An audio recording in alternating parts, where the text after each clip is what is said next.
আসসালামু আলাইকুম রহমতুল্লাহ বরকাত। আলহামদুলিল্লাহ রবিল আলমিন ওসলাত ওসালাম আলা আশরফিল আম্বিয়া উল মুরসালিন নবীনা মোহাম্মদ আলা আলিহি ও আসহাবিহি আজমাইন। সম্মানিত দর্শকবৃন্দ, আমরা আলোচনা করছিলাম ইমাম আবু জাফর তহাবী রহমতুল্লাহ আলী রচিত বয়ান ও এতেকাদ আহলুসুন্নাহ ওয়াল জামা বা আহলুসুন্নাহ ওয়াল জামাতের আকিদার বর্ণনা। এই গ্রন্থটি সবার কাছে আকিদা তহাবী নামে পরিচিত, অর্থাৎ ইমাম তহাবীর আকিদা নামে পরিচিত।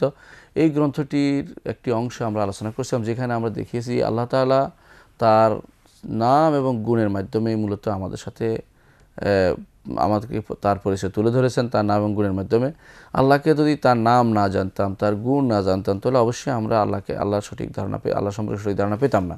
আর যত বেশি গুণ আমরা জানবো আল্লাহ সম্পর্কে, তত বেশি আল্লাহ সম্পর্কে আমরা জানতে পারবো এবং তার আল্লাহ তাআলার মহাত্মতা, আল্লাহ তাআলার শ্রেষ্ঠত্ব এবং তার সম্মান আমাদের অন্তরে ফুটে উঠবে।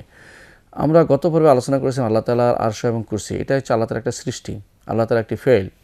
তো আল্লাহ তাআলার কিছু ফেল আছে যেগুলো আফআল ইখতিয়ারিয়া, কিছু আছে ফেল আছে যেগুলো তিনি করে থাকেন, কিছু আছে তার কাছে তার নিজের জন্য করেন, কিছু আছে তিনি তার মুনফাসিল, এটা হলো তার কিছু এমন সৃষ্টি যেগুলো তার থেকে আলাদা। আবার কিছু সৃষ্টি আছে, কিছু কিছু গুণাগুণ আছে যেগুলো সৃষ্টি আলাদা, সেগুলি হচ্ছে তার ফেইল বলা হয়। যেগুলি গুণাগুণ আছে তিনি নিজে করেন, তার প্রয়োজন মোতাবেক করেন, সময় যখন তিনি মনে করেন তখন তিনি সেটা করেন, যার ইচ্ছা অনুসারে তিনি করেন। প্রয়োজন তো মানুষের হয়, কিন্তু আল্লাহর ইচ্ছা অনুসারে তিনি সেটা করেন। সেটা সেটা সেটা হতে পারে আল্লাহ তাআলার সন্তুষ্টি কেন্দ্রিক, অথবা আল্লাহ তাআলার বিরাগভাজন হওয়া, অথবা আল্লাহ তাআলার কথা বলা ইত্যাদি। যখন ইচ্ছা যা তিনি করতে চান তখন তিনি তা করেন। এটাকে বলা হয় সিফাত ইখতিয়ারিয়া, সিফাত ফেইলিয়া ইখতিয়ারিয়া। আর কিছু জিনিস আছে সিফাত ফেইলিয়া মুনফাসিলা, সেটাকে বলা আফআল, আল্লাহ তাআলার কিছু আফআল। পৃথিবীতে আল্লাহ তাআলার আফআলগুলো আছে, আমরা সবাই আল্লাহ তাআলার ফেইল, এই জন্য আল্লাহ তাআলা সৃষ্টি করেছেন। আফআল অর্থ হলো কর্ম। আল্লাহ তাআলা কী কী করেছেন সেটা আল্লাহ তাআলা কুন বলেছেন হও, আমরা হয়ে গেছি। আসমান জমিনকে হতে বলেছে, হয়েছে। জমিন পৃথিবীতে যা সৃষ্টি হয়েছে, মাছ বলেন গাছ বলেন, সবই আল্লাহ তাআলার সৃষ্ট। আল্লাহ তাআলা তিনি সব কিছু সৃষ্টি করেছেন। এগুলি আল্লাহ তাআলার ফেইল, যেগুলিকে মুনফাসিল আনিল্লাহ, আল্লাহ থেকে আলাদা, এবং সেগুলো তিনি আলাদাভাবে তৈরি করেছেন। এর বাইরে আল্লাহ তাআলার কিছু গুণাগুণ আছে যা তিনি যখন ইচ্ছা তখন তিনি করেন, এবং তিনি সেটা তার সাথে সম্পৃক্ত থাকে।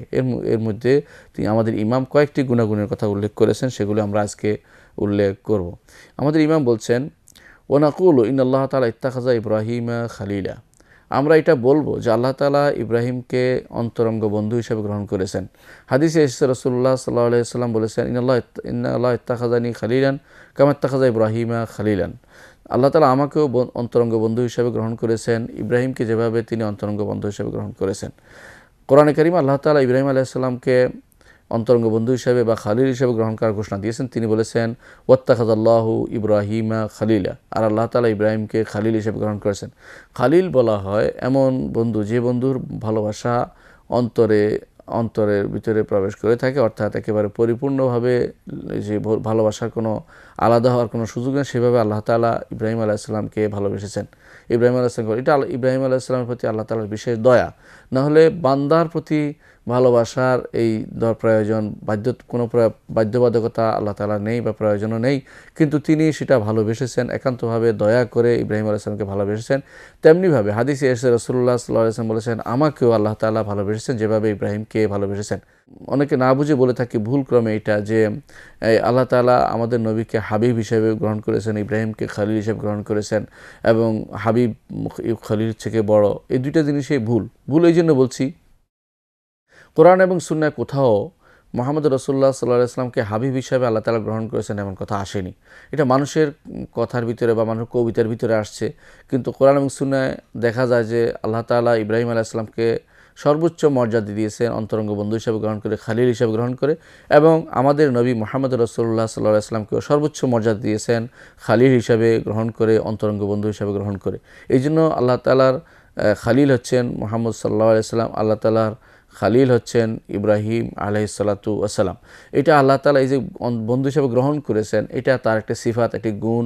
এটাকে বলা সিফাত ইখতিয়ারিয়া। তিনি ইচ্ছা করে পছন্দ করে তা গ্রহণ করেছেন এবং সেটা তা যখন পছন্দ করেছেন এর আগে সেটা এই গুণ, তার পছন্দ করার গুণ তার ছিল, কিন্তু ইব্রাহিম আলাইহিসসালামকে যখন পছন্দ করে সেটা তার সাথে রিলেটেড গুণটা যখন পছন্দ করেছেন তখনই শুধুমাত্র হয়েছে, এবং মুহাম্মদ সাল্লাল্লাহু আলাইহি ওয়াসাল্লামকে যখন গ্রহণ করেছেন তখনই সেটা হয়েছে। তার অর্থ হচ্ছে সিফাত ইখতিয়ারিয়া ফেলিয়া, যেগুলি গ্রহণ করার গুণ এবং যেগুলো কার্যগুণ, কার্যগত গুণ, সেগুলো আল্লাহ যখন ইচ্ছা করেন তখন সেটা গ্রহণ করতে পারেন। এটা আগে থেকে থাকা জরুরি নয়। হ্যাঁ, মূল গুণগুলো আগে থেকে আছে, কিছু গুণ আল্লাহ তাআলা যখন ইচ্ছা তখন তিনি সেটা গ্রহণ করতে পারেন।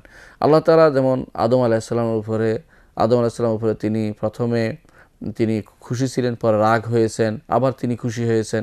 সেইভাবে বোঝা গেল আল্লাহ তাআলা যখন ইচ্ছা তখন যেই কোনো কাজ করতে পারেন, সেটা বলা হয় সিফাত ফেলিয়া এখতিয়ারিয়া। সিফাত ফেলিয়া এখতিয়ারিয়া। এর মধ্যে উদাহরণ হিসাবে আমাদের ইমাম উল্লেখ করেছেন যে ইন্নাল্লাহ ইত্তাখাযা ইব্রাহিমা খালিলান, আল্লাহ তাআলা ইব্রাহিমকে খালিল হিসাবে গ্রহণ করেছেন। আমাদের ইমাম বলতেছেন ওয়াকাল্লামাল্লাহু মুসা তাকলিমা, আর আল্লাহ তাআলা মুসার সাথে কথা বলেছেন, সুস্পষ্টভাবে কথা বলেছেন মুসা আলাইহিস সালামের সাথে। অর্থাৎ মুসা আলাইহিস সালামের সাথে কথা বলেছেন কোথায়? তুর পাহাড়ে। সেখানে পাদদেশে আল্লাহ তাআলা তার সাথে কথা বলেছেন, তিনি সেখানে যেতে বলেছেন যে ওয়াদনাহু জানিবাত তুর, তাকে তুরের পাশে আমি ওয়াদা দিয়েছি, সেখানে গেছেন, সেখানে কথা বলেছেন আল্লাহ তাআলা মুসা আলাইহিস সালামের সাথে। এবং আমাদের নবী মুহাম্মদ সাল্লাল্লাহু আলাইহি ওয়াসাল্লামের সাথে তিনি কথা বলেছেন, সেটা ছিল মেরাজের রাত্রিতে তিনি তার সাথে মুহাম্মদ সাল্লাল্লাহু আলাইহি ওয়াসাল্লামের সাথে কথা বলেছেন। এইগুলি প্রমাণ করে যে এর আগে তিনি কথা বলার গুণ তার আগ থেকে আছে, কিন্তু ওই কথাটা যিনি তখন বলেছেন ওই সময়ে তিনি আলাদাভাবে কথা বলেছেন মুসা আলাইহিস সালামের সাথে, যা আগেও বলেননি পরেও বলেননি। অনুরূপভাবে মুহাম্মদ সাল্লাল্লাহু আলাইহি ওয়াসাল্লামের সাথে মেরাজ রাতে যে কথা বলেছেন তা এর আগে বলেননি বা পরে বলেননি। এটা প্রমাণ করে যে আল্লাহ তাআলা যখন ইচ্ছা তখন তিনি কোনো গুণ তিনি তার প্রকাশ ঘটাতে পারেন, এবং যখন ইচ্ছা তখন তিনি সেই গুণ গ্রহণ করতে পারেন এবং সেটাকে প্রকাশ করতে পারেন। যেমনিভাবে তিনি যখন পছন্দ করেছেন ইব্রাহিমকে খালিল হিসেবে গ্রহণ করেছেন, যখন পছন্দ করেছেন মুহাম্মদ সাল্লাল্লাহু আলাইহি ওয়াসাল্লামকে খালিল হিসেবে গ্রহণ করেছেন, যখন কথা বলার দরকার মুসা আলাইহিস সালামের সাথে কথা বলেছেন, যখন কথা বলার দরকার আমাদের নবী মুহাম্মদ সাল্লাল্লাহু আলাইহি ওয়াসাল্লামের সাথে কথা বলেছেন। এরপরে তিনি তার সাথে কথা না বলে ওহী পাঠিয়েছেন, জিবরিল মাধ্যমে জানিয়েছেন, কিন্তু যখন কথা বলার দরকার তখন তিনি আরশের উপরে থেকেও তিনি মুহাম্মদ সাল্লাল্লাহু আলাইহি ওয়াসাল্লামকে মেরাজের রাত্রিতে ডেকে কাছে নিয়ে কথা বলেছেন। তাহলে বোঝা গেল আল্লাহ তাআলা যখন ইচ্ছা তখন তিনি আফআল সিফাত ফেলিয়া ইখতিয়ারিয়া তিনি করতে পারেন। এই জন্য আল্লাহ তাআলার কোনো সময় তিনি কী করবেন এটা মানুষ নির্ধারণ করে দিবেন না, আল্লাহ তাআলা নিজেই নির্ধারণ করবেন। তিনি এই জন্য বলছেন ফাআলুল লিমা ইউরিদ, যা ইচ্ছে তা তিনি করেন, মানুষের কথা অনুসারে নয়। এটাকে বলে সিফাত ফেলিয়া ইখতিয়ারিয়া। এখনও তিনি কোনো মানুষকে বিপদ থেকে উদ্ধার করেন, কোনো মানুষকে বিপদ থেকে নাজাত দেন, কোনো মানুষকে অসুস্থ করেন, কোনো মানুষ সুস্থ করে তোলেন। এই সবই আল্লাহ তাআলা তিনি তার যখন ইচ্ছা তখন তিনি করেন। এগুলিকে বলা হয় সিফাত ফেলিয়া ইখতিয়ারিয়া। এই জিনিসটা সাব্যস্ত করার জন্য আমাদের ইমাম আলাদাভাবে একটি পংক্তি নিয়ে এসেছেন। তিনি বলেছেন ওয়ানাকুলু ইন্নাল্লাহ ইত্তাখাযা ইব্রাহিমা খালিলা ওয়া কাল্লামাল্লাহু মুসা তাকলিমা। আমরা বলবো যে ইব্রাহিম আলাইহিস সালামকে বন্ধু হিসেবে গ্রহণ করেছেন, আর আল্লাহ তাআলা কথা বলেছেন মুসা আলাইহিস সালামের সাথে কথা বলার মতো, অর্থাৎ সন্দেহ করার কিছু নেই, কথা বলেছেন। ঈমানান ওয়া তাসদীকান ওয়া তাসলিমা, এগুলি আমরা ঈমান আনি এবং সত্য বলে স্বীকার করি এবং সেটাকে মেনে নেই এবং মনে করি, সুস্পষ্টভাবে মেনে নিচ্ছি যে এটা আল্লাহ তাআলা করেছেন। এই আল্লাহ তাআলার এই যে এখানে তিনি উল্লেখ করেছেন তাকাল্লামাল্লাহু মুসা তাকলিমা, কথা বলার এই গুণটি নিয়ে আলেমদের মধ্যে বিভিন্ন মতভেদ সৃষ্টি হয়েছে। হকপন্থী যারা, তারা বলেন যে আল্লাহ তাআলা যেভাবে ইচ্ছা সেভাবে কথা বলেছেন, এবং তিনি কথা বলেছেন সেই কথার মধ্যে শব্দ আছে, সেই কথার মধ্যে আওয়াজ আছে, সেই কথার মধ্যে হরফ আছে, বর্ণ আছে। আল্লাহ তাআলা সেইভাবে কথা বলেছেন। তাকাল্লামা বিহারফিন ওয়া সাউতিন, আল্লাহ তাআলা তিনি শব্দ দিয়ে কথা বলেছেন এবং তিনি শব্দ আছে, সেখানে আওয়াজ আছে বা সেখানে বর্ণ রয়েছে তার কথার ভিতরে। তিনি আরবি ভাষায় কথা বলেছেন মুহাম্মদ সাল্লাল্লাহু আলাইহি ওয়াসাল্লামের সাথে, আবার অন্য ভাষায় কথা বলেছেন মুসা আলাইহিস সালামের সাথে। কোনো কিছুই তার আল্লাহ তাআলার ইচ্ছার বাইরে হয়নি। প্রত্যেকটি কথাই আল্লাহ তাআলা তার সাথে বলেছেন, আল্লাহ তার নবীদের সাথে কথা বলেছেন যা বলার দরকার। এটা প্রমাণ করে যে আল্লাহ তাআলা কথা বলেন। এই কথা বলতে অস্বীকার করা যারা করে তাহারা আহুল কালাম একটি গোষ্ঠী আছে, তারা এই কথা বলতে আল্লাহ অস্বীকার, বলে যে না, কথা হচ্ছে তার মনের ভিতরে ভাব উদয় হয়েছে, সেই ভাব অন্যরা জানতে পেরেছে, কিভাবে জানলো এটা তারাও বলতে পারে না। আসলে তারা বিভ্রান্ত অবস্থায় আছে। আল্লাহ তাআলা কথা বলেছেন এবং সেই কথা শুনেছেন, এবং আল্লাহ তাআলার এই বাণী নবীরা শুনেছেন এবং নবীরা শুনে মানুষের মধ্যে প্রচার করেছেন। হাদিসে আছে রাসূলুল্লাহ সাল্লাল্লাহু আলাইহি ওয়াসাল্লাম বলেছেন যে আল্লাহ তাআলা যখন কথা বলেন তখন কান্নাহু সিলসিলাতুন আলা সফওয়ান, পাথরের উপরে জিঞ্জিরের বাড়ি দিলে যেমন হয় তেমনি শব্দ হয়। সেই শব্দের কারণে অনেকে বেহুশ হয়ে যায়। সর্বপ্রথম যে ফেরেশতারা বেহুশ হয়ে যায়, সর্বপ্রথম হুঁশে আসে জিবরিল ফেরেশতা, তিনি হুঁশে আসে বলেন যে এই কথা বলেছেন। তো অন্যরা সেটা আবার আলোচনা করে, সে আলোচনার পর দুনিয়ার বুকে সেটাকে বাস্তবায়ন করতে পাঠিয়ে দেওয়া হয়। এটা হচ্ছে আল্লাহ তাআলা এখনও তিনি কথা বলেন, প্রতি রাত্রিতেই তিনি নেমে এসে কথা বলেন, ডাকতে থাকেন। আবার প্রতি রাতেই তিনি কাউকে উপরে উঠান, কাউকে নিচে নামার জন্য পরের দিন কী হবে না হবে নির্ধারণ করেন।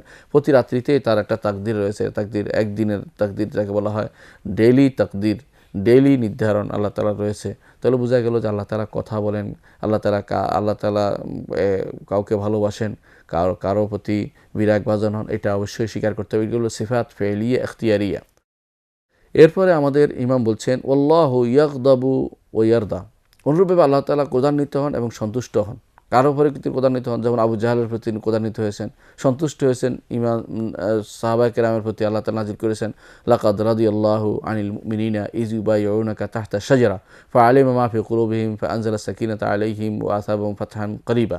আল্লাহ তাআলা তাদের উপর সন্তুষ্ট হয়েছেন। আল্লাহ তাআলা বলে দিয়েছেন যে আল্লাহ তাআলা সন্তুষ্ট হন, আর ওখানে হচ্ছে আল্লাহ তাআলা রাদিয়া সন্তুষ্ট হয়েছেন, আর কাফেরদের উপর আল্লাহ তাআলা গাদিবাল্লাহু আলাইহিম ওয়া লাআনাহুম ওয়া আ'আদ্দা লাহুম, আল্লাহ তাআলা বলে বিভিন্নভাবে বলছেন তাদের উপর আল্লাহ তাআলা ক্রোধান্বিত হয়েছেন, রাগ করেছেন, তাদের উপর লানত করেছেন বিভিন্নভাবে কাফেরদের উপর। তো আল্লাহ তাআলা এইটাও আল্লাহ তাআলা একটি গুণ যে তিনি যখন ইচ্ছা তখন তার এই গুণের তিনি প্রকাশ ঘটান। এই জন্য আল্লাহ তাআলার ক্রোধ আছে, আল্লাহ তাআলার সন্তুষ্টি রয়েছে, এটা স্বীকার করতে হবে। লা কাহাদিম মিনাল ওয়ারা, তবে তার ক্রোধ দুনিয়ার কোনো মানুষের মতো ক্রোধের মতো নয়, দুনিয়ার কোনো মানুষের সন্তুষ্টির মতো নয়, দুনিয়ার মানুষের সন্তুষ্টির মতো নয়। দুনিয়ার কোনো মানুষ যেভাবে সন্তুষ্ট হয় আল্লাহ তাআলা সেরকম সন্তুষ্টি মনে করতে পারবে না। তবে হ্যাঁ, অবশ্যই অর্থের দিকে অবশ্যই মিল আছে, এবং সেটার ধরন আমরা জানি না তিনি কীভাবে করেন, কিন্তু সেটা বাস্তবায়ন হচ্ছে যে অবশ্যই তিনি ক্রোধান্বিত হন, অবশ্যই তিনি মানুষের উপরে খুশি হন। যেমনিভাবে কোরআন এবং সুন্নাহ এসেছে সেভাবে বিশ্বাস করতে হবে। যেমন হাদিসে এসেছে রাসূলুল্লাহ সাল্লাল্লাহু আলাইহি ওয়াসাল্লাম বলেছেন, হাসরের মাঠে যখন মানুষ যাবে আদম আলাইহিস সালামের কাছে, তখন তিনি বলবেন যে তোমাদের রব আজকে এমন রাগান্বিত হয়েছেন, ক্রোধান্বিত হয়েছেন, আমি তোমাদের জন্য কিছুই করতে পারবো না। বোঝা গেল যে আল্লাহ তাআলা ক্রোধান্বিত হবেন তিনি। অনুরূপভাবে আল্লাহ হাদিসে এসে বিভিন্নভাবে রাসূলুল্লাহ সাল্লাল্লাহু আলাইহি ওয়াসাল্লাম বলেছেন যে আল্লাহ তাআলা অপছন্দ করেন তোমাদের থেকে কিলকাল, তোমাদের প্রতি একে অপরের পিছনে লেগে থাকা, এগুলি আল্লাহ তাআলা অপছন্দ করেন, কিলকাল করা, এটা হাদিসে আসছে। এর অর্থ হলো অপছন্দ করেন আল্লাহ তাআলা। আবার হাদিসে আসছে যে আল্লাহ তাআলা খুশি হন তোমাদের মধ্যে থেকে এই কাজটি করলে খুশি হন। তাহলে আল্লাহ তাআলা মাঝে মধ্যে খুশি হন, যখন কোনো বান্দার উপর খুশি হন, কোনো বান্দার উপর অখুশি হন, এটা হাদিস দ্বারা প্রমাণিত হয়েছে। এটাকে বলা হয় সিফাত ফেলিয়া ইখতিয়ারিয়া, যখন যেটা ইচ্ছা আল্লাহ তাআলা সেটা বাস্তবায়ন করেন, কিন্তু মানুষের মতো নয়। মানুষ যেমন রাগ হলে তার শিরা ফুলে যায়, কি করবে না করবে হাত পা ঝাপটাতে থাকে, আল্লাহ তাআলা এরকম ধারণা করলে গুনাহ হবে। বা আল্লাহ তাআলার ক্রোধ, তিনি যেরকম তার সত্তা যেরকম তার গুণাগুণও সেরকম, এবং তার সন্তুষ্টি আমাদের মতন আমরা সন্তুষ্ট হলে কি করি সেটার সাথে আল্লাহ তাআলা সন্তুষ্ট কি করে সেটা মিল করা যাবে না। এবং আল্লাহ তাআলার সন্তুষ্টি তিনি তার সত্তার একটি গুণ, এই গুণটি তার সিফাত ফেলিয়া ইখতিয়ারিয়া, কার্যগত এবং পছন্দনীয়, তার একটি পছন্দ করা গুণ, যেটা সময় যখন তার প্রয়োজন তখন তিনি সেটার বহিঃপ্রকাশ ঘটান, আর যখন তিনি তা চান না তখন তিনি সেটার বহিঃপ্রকাশ ঘটান না। তো সন্তুষ্টি হওয়া বা রাগ হওয়া এগুলি আল্লাহ তাআলার গুণ, এগুলি আমাদের স্বীকার করতে হবে, এগুলি আমাদেরকে স্বীকার করতে হবে। এ হচ্ছে সিফাত ফেলিয়া ইখতিয়ারিয়ার ব্যাপারে আহলে সুন্নাত ওয়াল জামাতের মতামত। আমাদের ইমাম এই বিষয়টি বিস্তারিতভাবে তুলে ধরেছেন। আমাদের এই বিষয়ে অনেক মানুষ মতভেদে লিপ্ত, বিশেষ করে মুতাজিলা ফিরকা, তারা আল্লাহ তাআলার সমস্ত গুণ অস্বীকার করেছে, তার মধ্যে এই গুণগুলো অস্বীকার করেছে। এর বাইরে যারা আছে আশায়রা এবং মুতাজিলা, তারাও আল্লাহ তাআলার সন্তুষ্টিকে তারা অস্বীকার করেছে এবং আল্লাহ তাআলার ক্রোধান্বিত হওয়াকে অস্বীকার করেছে। তাদের কাছে ধারণা হয়েছে যদি আল্লাহ তাআলা ক্রোধান্বিত হন তাহলে তো মানুষের মতো হয়ে গেলেন, আল্লাহ তাআলা যদি সন্তুষ্ট হন তাহলে মানুষের মতো হয়ে গেলেন বা সৃষ্টিগুলোর মতো হয়ে গেল। এই জন্য তারা আল্লাহ তাআলার নাম এবং গুণগুলো, আল্লাহ তাআলার গুণগুলোকে প্রথমে তাসবিহ দিয়েছেন, তাসবিহ দিয়ে তারপর তাআতিল করেছে। যে কোনো মুশাব্বিহ, যে কোনো মুআত্তিল আসলে মুশাব্বিহ, এটা কায়দা কুল্লিয়া বলা হয়, যে কেউ যখনই আল্লাহ তাআলার কোনো গুণকে অস্বীকার করে তখনই সে চিন্তা করে যে অস্বীকার এই জন্য করবো যে মানুষের মতো হয়ে গেল, কিন্তু না, সে তো ভুল করছে এই জায়গাতেই, যে মানুষের মতো করা যাবে না। আমরা বলবো এটা যে আল্লাহ তাআলা যেরকম তার সন্তুষ্টির ধরন সেরকম, আল্লাহ তাআলা যেরকম সত্তা তার ক্রোধের ধরন সেরকম, এটা মানুষের সাথে সংশ্লিষ্ট কোনো বিষয় নয়। তিনি যেভাবে স্বীকৃতি দিচ্ছেন কোরআন এবং সুন্নাতে, যেভাবে তিনি কোরআন এবং সুন্নায় নিয়ে এসেছেন, যেভাবে রাসূলুল্লাহ সাল্লাল্লাহু আলাইহি ওয়াসাল্লাম তার ব্যাপারে বলেছেন যে আল্লাহ তাআলা রাগ করেছেন বা আল্লাহ তাআলা সন্তুষ্ট হয়েছেন, সেভাবে আমরা আল্লাহ তাআলার এই জিনিসগুলোকে স্বীকৃতি দেব। অর্থাৎ তার সিফাত ফেলিয়া এখতিয়ারিয়া, অর্থাৎ কার্যগত পছন্দনীয় গুণ, যেগুলো তিনি যখন ইচ্ছা তখন পছন্দ করেন, আবার যখন তিনি সেটা পরিত্যাগ করার ইচ্ছা পরিত্যাগ করেন, সেই গুণগুলি আমরা স্বীকৃতি দেব। এ দ্বারা প্রমাণিত হলো যে সিফাত ফেলিয়া এখতিয়ারিয়া সেটা প্রমাণ করতে হবে এবং সেটা স্বীকৃতি দিতে হবে। অনুরূপভাবে দ্বারা প্রমাণিত এটাও হলো যে আল্লাহ তাআলার গুণগুলো কোনো মানুষের গুণের মতো নয়। আল্লাহ তাআলার গুণগুলো কখনো মানুষের গুণের মতো নয়। এই জন্য আমাদের ইমাম বলতেছেন, লা আহাদিম মিনাল ওয়ারা, কোনো মানুষের সৃষ্টিকুলের কারো সন্তুষ্টি বা সৃষ্টিকুলের কারো ক্রোধের মতো নয়। তো সৃষ্টিকুলের সাথে তুলনা যখন আসবে না, তখন সেখানে তাসবিহও আসবে না, সেখানে কোনো তাতিলও আসবে না। তাসবিহ অর্থ মানুষের মতো মনে করা, তাতিল অর্থ হলো সেটাকে অর্থশূন্য করা, সেটাও যেন ধারণা না হয়। কোরআন এবং সুন্নাহ বহু জায়গায় আপনি দেখতে পাবেন যে আল্লাহ তাআলা এটা করেছেন, এটা করছেন। যেমন আল্লাহ তাআলা আল-আনা খাফাফাল্লাহু আনকুম, আল্লাহ এখন তোমাদেরকে হালকা করে দিচ্ছেন। অর্থাৎ হচ্ছে আগে আল্লাহ তাআলা ওই সময় হালকা করেছেন, এই কাজটা তিনি করেছেন। এই সিফাতগুলো, এই আফআলগুলো, এই ফেলগুলো, এগুলিকে বলা সিফাত ফেলিয়া এখতিয়ারিয়া, এগুলিকে আমাদের স্বীকার করতে হবে। আল্লাহ তাআলা যখন যা ইচ্ছা তখন তিনি তা করেন। এগুলো অস্বীকার করার অর্থ হচ্ছে আল্লাহ তাআলার বাণীকে অস্বীকার করা এবং কোরআন এবং সুন্নাহয় আসা আল্লাহ তাআলার গুণাগুণকে অস্বীকার করা। এ থেকে আমাদেরকে দূরে থাকতে হবে। আমাদের ইমাম এরপর বলতেছেন, ওয়ায়ামলিকু কুল্লা শাইইন ওয়ালা ইয়ামলিকুহু শাই, আল্লাহ তাআলা সব কিছুর মালিক তিনি। ওয়ালা ইয়ামলিকুহু শাই, তাকে কোনো কিছু তার মালিক হতে পারে না, কোনো কিছু তার মালিক হতে পারে না। এটা কোরআনে কারিমে আল্লাহ তাআলা দুইটি শব্দ দিয়ে আল্লাহ তাআলা কোরআনে কারিম বর্ণনা করেছেন। সেটা হচ্ছে আল্লাহুস সামাদ। আল্লাহ মুখাপেক্ষী এবং সব কিছু তার মুখাপেক্ষী। এই জিনিসটাই মূলত আমাদের ইমাম এই শব্দে উল্লেখ করেছেন। আল্লাহ ইয়ামলিকুহু কুল্লু শাইইন ওয়ালা ইয়ামলিকুহু শাই, যে তিনি ইয়ামলিকু কুল্লা শাইইন, সব কিছুর তিনি মালিক। ওয়ালা ইয়ামলিকুহু শাই, কোনো কিছু তিনি তার মালিক নয়। আল্লাহ তাআলার মালিকানা কেউ দাবি করতে পারবে না। এটা ওদের থেকে আলাদা যারা তথাকথিত যারা মনে করে থাকে যে আল্লাহ তাআলা তাদের নিজস্ব কোনো জ্ঞাতি গোষ্ঠী, বেশি ইহুদিরা, তারা মনে করে থাকে যে আল্লাহ তাআলা হচ্ছেন তাদের একান্ত রব। তারা তাদের ইয়াহওয়া নাম দিয়েছে, ইয়াহওয়া, তো এটা তাদের একান্ত রব, এই রবে আর কেউ শরিক নেই, অন্যরা এই রবের পূজা করবে না বা ইবাদত করবে না, এরা তারা বলে থাকে। না, আল্লাহ তাআলা কারো একান্ত কিছু নয়। সমস্ত সৃষ্টিকুলে আল্লাহ তাআলার যদি তারা ইবাদত করে মেনে নেয়, তখন অবশ্যই সৃষ্টিকুল সবই আল্লাহ তাআলার বান্দা। এটাই আল্লাহ তাআলার জন্য স্বীকার করতে হবে। কখনো আল্লাহ তাআলার কোনো মানুষ আল্লাহ তাআলা লা গিনা আনিল্লাহ, আমাদের ইমাম বলতেছেন ওয়ালা গিনা আনিল্লাহি তরফাত আইন, আল্লাহ থেকে কোনো সৃষ্টিকুল সামান্যতম সময়ের জন্য অমুখাপেক্ষী হতে পারবে না। সবাই তার মুখাপেক্ষী। যে ব্যক্তি আল্লাহ তাআলা থেকে সামান্যত সময়ের জন্য অমুখাপেক্ষিতা প্রকাশ করবে, সে ধ্বংসপ্রাপ্ত হবে। সারা মিন আহলিল হিন, আমাদের ইমামের কথাটি উল্লেখ করেছেন। সুতরাং আমরা আল্লাহ তাআলার নাম এবং গুণের ব্যাপারে সঠিক মতটি অবলম্বন করব। কখনো মুআত্তিলা যারা আল্লাহ তাআলার নাম এবং গুণ শূন্য মনে করে তাদের পথলেহী হব না বা তাদের মত অনুসরণ করব না। আবার যারা মুশাব্বিহা, আল্লাহ তাআলার গুণাগুণকে মানুষের গুণাগুণের মতো মনে করে, তাদের দলও অন্তর্ভুক্ত হব না। আমরা আল্লাহ তাআলার নাম এবং গুণের ব্যাপারে সালফে সালেহিনের যে নীতি আমরা এর আগে উল্লেখ করেছি, সেই নীতিতে আমরা অবস্থান করব এবং আল্লাহ তাআলাকে এভাবেই আমরা সঠিক মর্যাদা দিতে পারবো। সুবহানাকাল্লাহুম্মা ওয়া বিহামদিকা আশহাদু আল্লা ইলাহা ইল্লা আনতা আস্তাগফিরুকা ওয়া আতুবু ইলাইক। আসসালামু আলাইকুম ওয়া রাহমাতুল্লাহি ওয়া বারাকাতুহু।